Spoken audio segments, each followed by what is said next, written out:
In today's video, I'm going to teach you how to add header in Google Sites. A strong header sets the tone for your site. It's the first thing visitors see, and it frames your page title and overall look, so getting it right makes a big difference. We'll keep this simple and clear, focusing on choosing the header style that fits your page. Start by opening Google Sites and heading to the site you want to work on. Open the page you'd like to update and make sure you're in edit mode. If you're viewing the site and not seeing editing controls, switch into editing so you can make changes. Once you're on the page editor, look to the very top of the page where your header sits. This is the wide area that usually displays your page title and background. Click directly in that header area.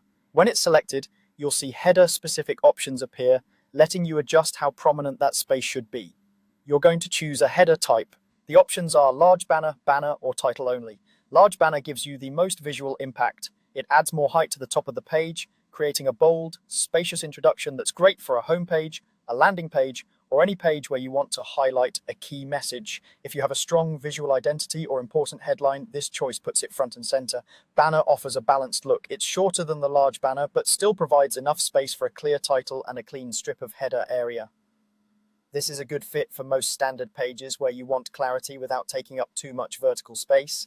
It keeps your content closer to the fold while still giving the page a defined header.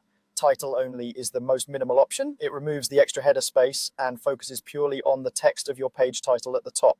Choose this when you want a focused content-first layout or when your page doesn't need a visual introduction. It's especially useful for pages with dense information where screen space is at a premium. As you pick each option, the page will update immediately so you can see how it affects spacing and emphasis. Think about your audience and the purpose of the page.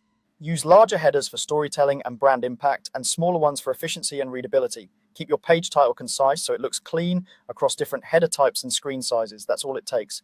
Open your page, click the header area, and choose the header style that best supports your content. Simple, clear, and effective.